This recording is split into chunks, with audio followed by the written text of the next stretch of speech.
Hello, listeners. This is Jim the Keys Bartender. How are you today? Well, I can rarely say this, but as of the recording, it's a little after 1 o'clock, about a quarter after 1, and 1 p.m. I go to work in about 2 hours and 45 minutes.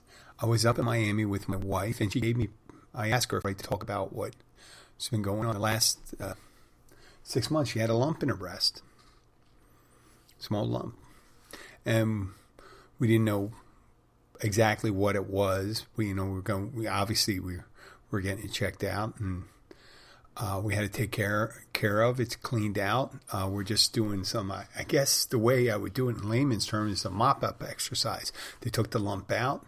Looks like they got everything out. They checked the lymph nodes. They took those 1 or 2 out. Checked those. They were clean. Now she has to do a little mop-up, meaning they got to, just in case any cells got loose, they're going to do a little radiation. And so the last couple weeks we were running up to, or the last 3 weeks running up to Miami. Actually it's been about a month and a half. She had the lump taken out, and then she had the lumpectomy, and then we had other, consultation with the oncologist, the radiologist, and the surgeon. So we're doing all those things. And the last time we went up on a Monday, we came back during rush hour, which is very tense. And plus we were still getting the nomenclature down on what was going to proceed. And we're just learning, we're in the process of learning what's going on, what's the treatment program and all that stuff. And it's, the prognosis, wasn't bad in the beginning, and it sounded really good after the lumpectomy, but right after that, which is when they removed the lump from the breast, it started backtracking because of all the other things that had to be done that we weren't necessarily, or if we were told, then we did not really pay attention. In the first couple kind of consultations she had, there was they didn't have me going because they had COVID restrictions. They're trying to do one person, but I should have went right in with her instead of waiting outside. I should have insisted, and they would have been no problem. We didn't know what the barriers were, meaning I thought you only let that person in, and they, So I've, the last 3 or 4, I've been there so we can both have our ears in the conversation and listen to the questions. So this past Monday, we were getting some news, and it was a little tense. It wasn't bad news, but we were just hearing new benchmarks we needed to reach. And now with this meeting today, it's greatly reduced. But Monday when we're coming back, it was rush hour, and you get back, your shoulders are tense and everything. Today, we went after rush hour in the beginning of the morning. After we left around 8 o'clock, so when we went up to Miami, it was already the traffic was already on the downward trend. And we got up to the hospital, and we've been there. We knew how to navigate, where to park, and do all that stuff. We're getting to be used to that, and everyone, we had the thing, and everyone was so nice. And we went in the Baptist system, so. I don't know what the other hospitals are like, but they have a nice little cafeteria cafe where you can get coffees and stuff like that. And you see the people, and they have in the main lobby of the cancer center, sometimes they have a flutist, they have a grand piano there. And while we're waiting, you can hear, because it's an open center, so it goes up how many floors there are, but the piano player's on the first floor, and he's playing piano we're listening to that for a half hour. It's very relaxing. And on the way back, there was very little traffic. And there was one thing that was kind of disconcerting. But it had nothing to do with the medical thing or traffic or things like that. There was a dog. It was all the way on the right-hand side. I was 3 lanes in, and we passed the dog going one direction on Route 1. And it looked like it was abandoned by someone. And that happens a lot. Happens a lot. I haven't seen those too often other places, but in Florida, I've seen it more often. It's a sad thing. But there's so many people down here that are pet lovers that I put my trust in the faith in people, knowing that someone's going to pick up that dog. So we just came back. It's a rainy day. We're expecting a nice weekend.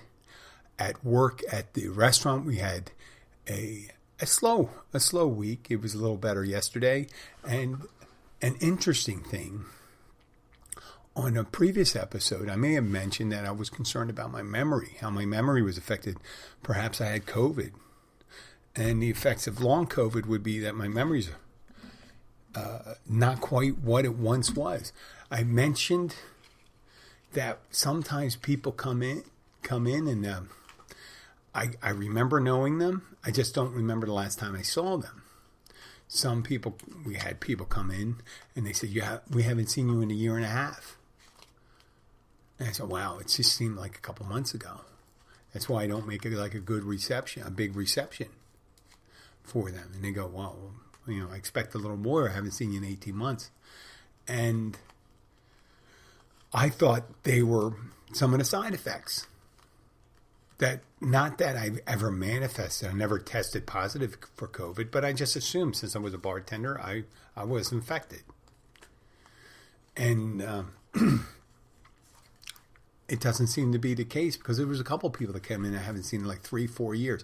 There was a gentleman, I just remembered his name, Joe, and he moved away 4 years prior, and he came walking in a couple months ago, maybe last month, the beginning of last month, and in April. And I said, Joe, I haven't seen him. He says, oh, it's been 4 years. You still remember? Of course I remember. So, guy looked the same. And then Wednesday, a friend Mike from Canada, he comes in. As a matter of fact, there was a gentleman at the bar saying he was meeting Mike. Mike from Canada, blah, blah, blah, blah. And I go, Mike from Canada? I said, Big Mike? And he goes, yeah. And I said, where'd you meet Big Mike? He says, here. And I said, okay. Well, Mike comes in for at least a week or two, once or twice a year, more like twice a year. And he stays at one hotel across the street from the restaurant. And he goes out fishing all day. And then he comes over to the restaurant and eats dinner. And hangs out for like 2-3 hours and talks to people there.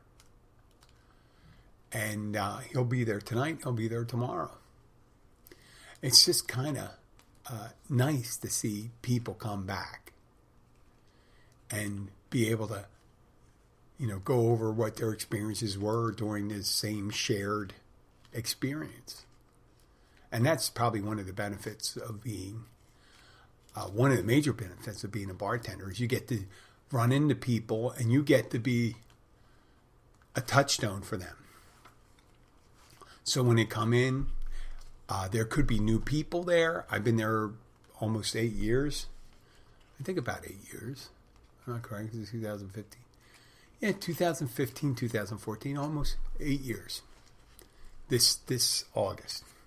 And there's a whole bunch of servers and there's virtually no floor staff left from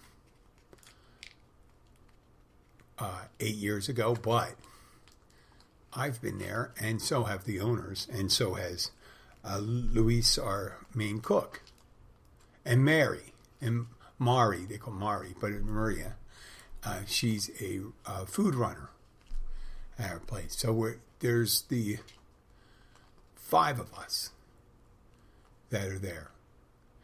And so when people come in, they like seeing the same people, and that's one of the draws. That's one of the things that keep a place, the continuity going.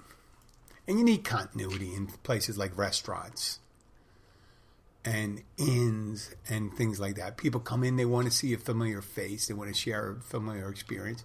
So, sometimes I can get, and I know it's not a COVID thing, I get confused between how I know the people. I'm thinking, do I know you from a regular here, or do I know you from a regular from the gym I work at / hospital, because the gym's in the hospital, that's open to the public? Or do I know you from Rotary or Chamber of Commerce or talking to you in the neighborhood? And that's the only other thing. But when there's people, vacationers, tourists that come in, they really like to see that person. They like to see that smile. Now, it'd probably be better if I had one of those total recall memories, and I can go, Gladys, Tom. That doesn't always happen. But I do recognize people, and I try to be the same. And that'll be the subject of our next one, because of the title of the show. If you're listening to the show right now, you saw the title, Jim is a Hypocrite. But that's a self-diagnosis. I'm calling myself a hypocrite. Hypocrisy is the definition of it. Hypocrisy is the practice of claiming to have moral standards or beliefs to which one's own behavior does not conform. So, I spout a lot, and I've done it. I mean, there's a whole bunch of things you could see. You can go back. I put it on the line, and I do admit to these shortfalls. And last night, one of the shortfalls is, for me, I had a very vivid dream. And upon other ones, I'm very dramatic when it comes to sometimes when I'm tired and I'm trying to make excuses. Sometimes I'm very dramatic about my situation, whatever I'm experiencing. I will behave as if whatever's occurring is an outrage, and how can you be doing, if you do it to me, you do it to someone else, blah, blah, blah, blah, or something like that. But in the dream, I was on a cruise with my family. My father, I think my brother was there, and that. And during the check-in process for cruises, if you never been on one, they have different criteria for boarding. They may have it alphabetical. They may have it by the kind of staterooms, which floor you're on the ship. And they have procedures on dropping off luggage and things like that. Get your tickets and your passes. Not necessarily your tickets, your passes that you get, identification that you have. So, in the dream, everything was more convoluted, more difficult, and it was confusion in the directions. There were very busy areas it was in a mall, actually. It was in kind of a mall setting with different stores, and you were trying to figure out where you're supposed to go to check in. And I'm begging for help, almost crying for help with my wife. And I'm like, I can't figure this out. I'm being confused. And, I mean, a lot of us, if you're a dream interpreter, you might say, well, Jim, you're probably manifesting something about the treatment for cancer and how convoluted you may think that is and how confusing that may be. That may be the case. But the thing that affected me most was my reaction in the dream. And I'm thinking, my reaction and the way I feel about that is your behavior is almost always, your judgments and all that is a true to form. How you would feel about the things you do in your dream, the things you do, not necessarily what other people do, because you really can't be in a dream. You're not in someone else's mind. You're in your own. You're manifesting your own decisions, your own emotions, and things like that. That is my belief, and I could be wrong. But I was ashamed of my behavior. And I said, wow, that must be me. And I knew that, and it kind of felt real. I didn't feel like I'm creating a belief that I'm overly dramatic. I'm overly dramatic. We see the first episode, I think, of my podcast, episode 1 or 2, is blue cheese olives, like getting pissed off about people asking for blue cheese olives. That's an overly dramatic, then small reaction, but an overly dramatic reaction to a commonplace thing. Someone asking for something. Or being an overreactor. And I pretend to be calm sometimes. I act as if I'm a calm person. I ask, how would a calm person behave? How would a relaxed person behave? And try to be that. On one of my favorite shows, The Office. It's no longer, they're no longer making episodes, but The Office, one of the characters, Dwight Schrute, who was a very unusual character. He was a paper salesman that had a working beet farm, B-E-E-T, and he was raised Pennsylvania Dutch, and he had very weird set of beliefs and processes. But one of his suggestion was, I think about what an idiot would do, and then I don't do that thing. Or it could have been Michael Scott, who's also one of my other favorite characters too. He was the boss. And so I tried to pretend, what would a wise person do? What would a calm person do? What would a brave person do? And try not to try to do those things. The opposite of the other. What would an overly dramatic person do? Maybe I should think that. What would an overly dramatic person do in this incident? And try not to do that thing. Instead of thinking, what would a wise person do? And try to not do the overly dramatic. Practice, I think the practice we call it stoicism. Stoicism. S-T-O-I-C-I-S-M. A stoicism is an ancient Greek belief in how to behave. It's a whole system of thought, and it's kind of a more rigorous opposed to a Epicurean belief system where you're trying to experience all these different pleasures. Stoicism is not necessarily denial, but trying to reduce your reaction. I have to read up further on that, but I know that the general belief of Stoicism does not include being dramatic.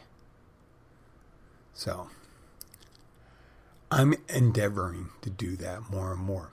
And I noticed that when we were coming back on Monday from Miami, I was hungry. And whenever I'm hungry, I'm looking for a restaurant. I think I explained in that episode I was getting pissy. And people were aggressive on the road and things like that. But whenever I'm hungry, I always think that I evolved an adrenaline rush that you get when you're hungry, when you need food.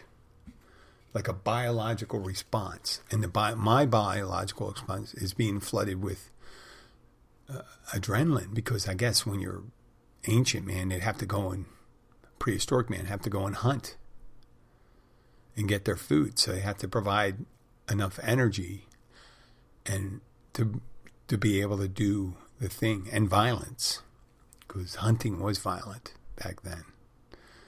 You don't really have to be violent to harvest corn or wheat, but you do need, not that they cultivated it there 10,000 years ago, but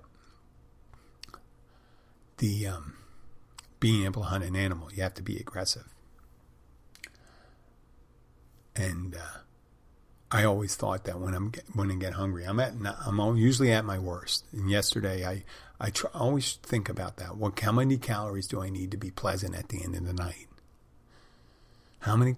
I know how my body works, and if I'm hungry, that's the thing. Now I can't eat a big bowl of pasta and expect to not be tired either. So I got to balance it. I need a certain amount of calories and do this.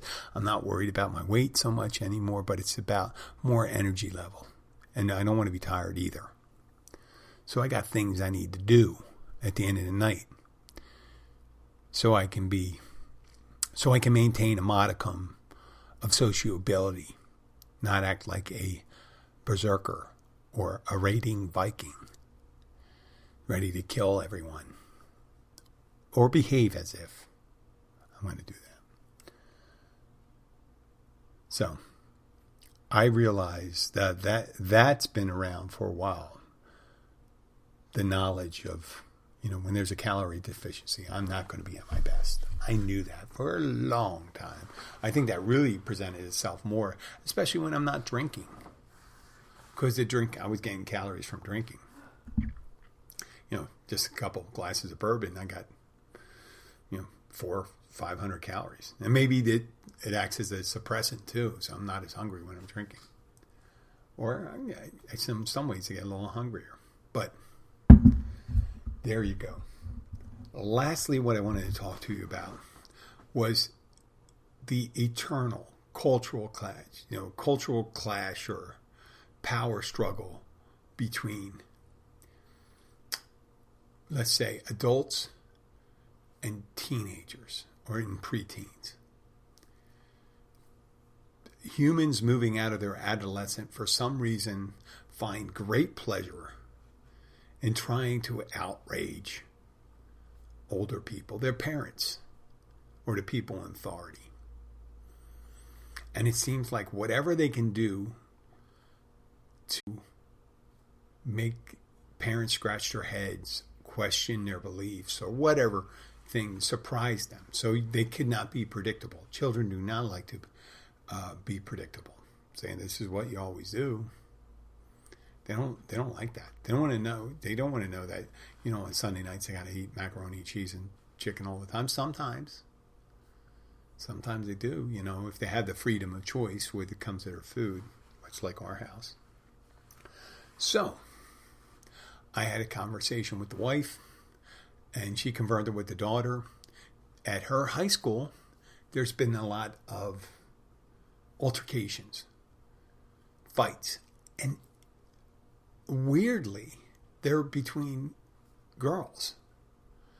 And girls are fighting each other. Another one, recent one. And this is a very good public high school in the Florida Keys.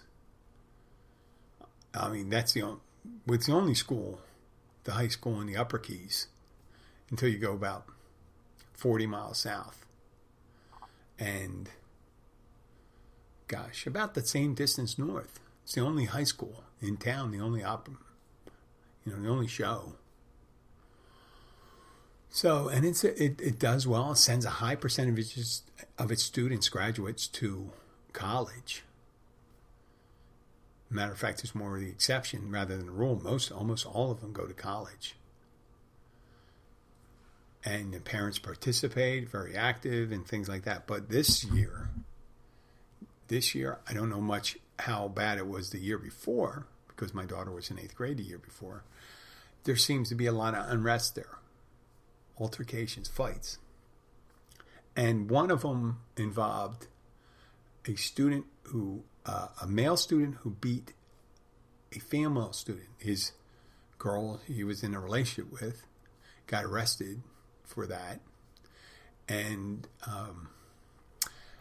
I did mention women attacking women. And, quickly there were a lot of people that automatically, I don't know if it's warranted or unwarranted, but they came to the defense of the male, the boy, saying, well, she egged him on. Well, if you're attacking someone weaker than you, then you have a responsibility to not physically hit someone. That's your responsibility. You can always walk away. You can always do something. You can avoid it and stuff like that. Yes. Unless you're trapped, obviously. But there's not a recourse for beating a weaker person. I mean, I understand defense and stuff. This was and so people say, well, she brought it on. Bringing something on is not like she attacked him and he had to defend himself. They're saying that she instigated the attack, and that's almost like blaming the victim. But that's not the show's not about this. It's about people being trying to be outrageous or controversial. In the 40s, I'm sure there was a whole bunch of, different lingo they used, swing dancing, when guys were picking up girls and throwing them over their hips and on the side and the girls' skirts going up. You see their panties and stuff like that, which was a big deal in the 40s. And then 50s came around, and they develop a different lingo, how to talk. What was it? They use swole or something, whatever word they use. They want to make a new word to describe something that already exists. Like stylish, they'll make another word for stylish. Every generation, posh, cool, neato, swole, another one, bad. He's you bad, whatever language they use to refer to something that's unique to them. So they want to have their own lingo. So you can't really converse in their lingo. Well, you shouldn't try. But they're incorporating right now. They were incorporating. This is, and I strongly urge people that aren't into vulgarity to not listen anymore. And that goes for you, Dad, or anybody that doesn't like to hear the conversation is going to come up. And I'll tell you, there's going to be some of you that's not going to like the conversations going up. But these are things that were said. So, according to reports, now, let me explain. Whatever was said was outrageous and vulgar. Now, I don't know if it was presented in the same way, but for the young girl who got beaten up by her male friend or boyfriend, supposedly there were two girls there was another altercation that preceded the attack. And they were trying to say, what did the altercation involve? And according to reports from the courthouse and from the children, what was said, and one of them is a representative from Monroe County Sheriff's Department. Right? I'm not going to say who it is. I'm not going to say how I got it. But it's about, okay, so now's the time to turn off if you're easily offended. They said they were arguing about queefing. Queefing. Q-U-I-F-F-I-N-G. A queef. Q-U-I-F. That existed at least 30 years. I think since I was a senior, probably further. It was probably even further back. But it's when a queef is a sound a vagina makes when air is trapped in it and it escapes under pressure. Much like flatulence or a fart. So queef is the vagina equivalent of a fart. And the girl said they were arguing about that, how the guy is attracted to her queef. Now, I think they're referring to something else, maybe retasking the word to something else, or they're making it up because that's like what would you call it? It's not it's being used in conversation now. Like guys are interested in it. But I can't believe it's a universal thing. I'm sure there's always a small minority of people who like certain things, like small minority of people that like feet, that get turned on by stuffed animals and things like that. Yes, I acknowledge that. But saying the generalization that this is what guys like. No, guys generally like more majority things. And when I'm talking about guys, I'm talking about heterosexual guys. Because homosexual guys have different things they like about the sex they're attracted to. And so do, whatever other identifying gender you are. But that, just the act, and I mentioned queefing, I said it multiple times. It's not one of the words I generally use. I'm not offended by it. I just feel that it's something outrageous said. If they could do or say anything that's outrageous that would outrage an adult, that they succeeded in some sense of breaking that power dynamic. Yeah, you can be in charge of my finances, my homestead, my vehicles, my schooling, the clothes I wear, but you cannot control your outrage. And I will deliver a fresh plate of outrage to you whenever I want. And this is my act of rebellion. For some, I think a lot of these things, it's their act of rebellion. And I think sometimes I would have to say, hey, listen, this is all well and good that you have this silly thing that you think people are attracted to at this time. And you may use it as an excuse or a descriptor or whatever you want. But I won't buy into the outrage. I won't buy. Just think about what you're saying you do and what they like, and you think, well, you think in 20 years that was cool. Okay? In 20 years, when teenagers are talking about the things they're sticking up their ass and trying to shove the largest thing up their ass, you'll be outraged.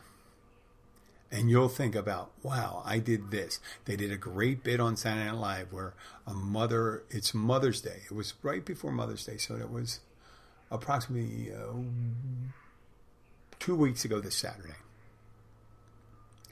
And it was a mother talking to a daughter, and she's yelling at her for coming home having a drink. And she's yelling at the daughter, and then there's cutaways to her as a teenager doing the same things and worse, doing worse things than the mom. And she's in the comment going back and forth. He's talking to the daughter and then going back to their memories, blah, blah, blah. And then the father walks in, and the father comes back and says some things. It says something to the daughter, and then he goes back in his brain to what he was doing and how he experienced his wife, the girl's mother. And it finally ended up with the grandmother coming in and backing up the mother. But the grandmother cuts away and seeing what she did in the 1940s or 1960s. It was, the mother was 80s. The mother was 1960s. Oh, so I feel so old when I hear about those things. And I think it's like the role of children to rebel. That's not a new subject. It's not at all. It's not a new subject. But the concepts they come up with are new and interesting, and it's just that I get it. We need to be outraged and stuff like that, and they get me every so often with the real stuff, not the stuff that's weird or anything like that. It's like, you're going where and you're staying over when? No. Okay? But when it's really weird or disgusting in some way, I'm thinking, it's going. And stupid. I still do stupid things. Why shouldn't a teenager do a couple of stupid things? I don't want to do anything stupid and dangerous or hurtful. A stupid act could be good as long as it doesn't hurt anybody. Sometimes it could hurt yourself because you're going to go and say, you said that, and it's recorded, and someone's going to, they're going to probably take into account that you were 15 years old. As I said prior to other ones, I'm so glad the ease of recording in video and that stuff did not occur in my formative years. So me being so public in my pronouncements now, imagine me doing it when I was younger. Maybe it would have been better. Maybe it would have been, I thought, I got to be a little more reflective how I talk to the opposite sex, how I act and how I behave, and maybe reflecting about being a hypocrite.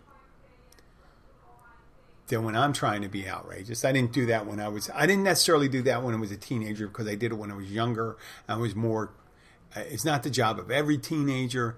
In my preteens, I got out of there for a couple of years, running around with my friends, drinking in the woods, doing stuff, smoking a little weed, and doing that with my cousins.